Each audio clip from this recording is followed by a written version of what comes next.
What's up, everybody? Today's video, I'm going to talk about the top 5 modifications to do to your Scatpack Charger or Daytona or even regular Charger RT for that matter, 15 through 18. First, we're going to start off with these markers here. Now, you're going to want to get some tint at least for these things. They just that it's yellow up here, and the one that's in the back is red. I know most of you guys know all this stuff, but they just they don't look good at all on the car when they're like that. So as you can see, I have chose to paint mine body color, and they really blend in with the car fairly well. Now, I went ahead and unplugged mine. This is something that we don't get messed with here in Alabama, and I don't know why any cop would pull you over talking about a marker light that doesn't work on the side of the car. They'd mostly be concerned with headlights, brake lights, tail lights, things like that. But I chose to go ahead and make mine body color. If I had a white vehicle, I would probably body color them. And if I had a black vehicle, it would be tint.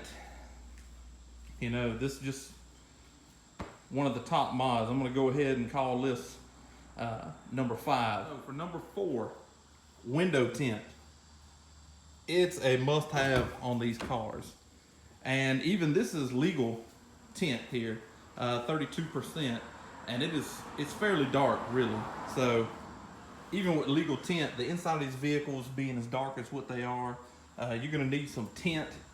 When this thing sits outside and gets hot, it feels like a volcano on your arm when you've got your arm up next to the window when the sun's out shining through it. And I went with ceramic tint, full ceramic. I think it cost me around $4.50 here in Birmingham, Alabama, or I should say it's in Pelham, Alabama. But it's Tint 1 Birmingham. Shane, he's a great guy, does great work. And this is all ceramic tint. And I think it's a 72% heat rejection tint. And that's really the reason that I got the ceramic over the other tint. You know, it looks great to have tint as it does with every vehicle, but in these, there's so much window real estate in these vehicles, and the heat just pumps in through these bad boys in the summertime. So tint is definitely a must-have. I'm gonna go ahead and call this my number 4. All right, and 3 is gonna be debadging these bad boys just a little bit. I really feel personally, and of course this whole video is my own personal input on what I feel like the top 5 would be, but I personally feel like there's way too much badging on these cars from the factory.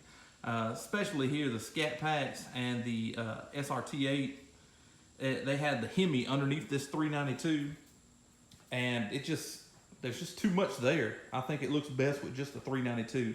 Now, I believe the Daytona is the only one that just has the 392, and I think it's like a vinyl sticker, and I think that looks really good. A lot of people ask me, am I going to change the color of it or whatever?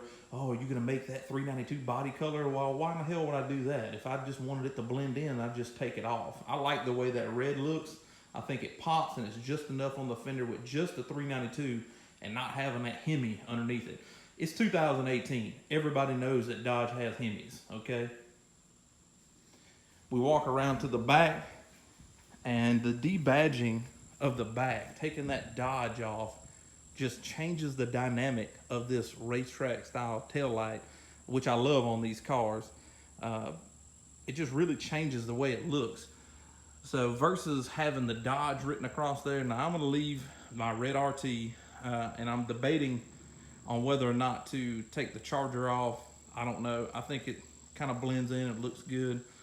But in general, debadging these things really makes a difference on what the vehicle looks like. And I'm gonna call this mod number 3, is debadging just a little bit off of these vehicles.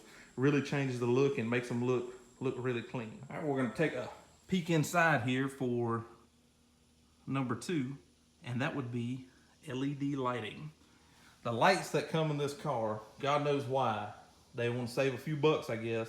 They could have put like a 5000K LED light in these vehicles for all these lights, just like what I've got here.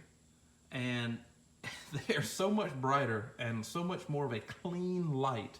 It just looks cleaner and more upscale to have. I mean, if they'd have added another $100 onto the price of the vehicle to cover these LED lights to put in them, nobody would have cared, and it would have looked much better. Even the one that we can't change here, I wish I could change that without soldering in a new LED and make this one.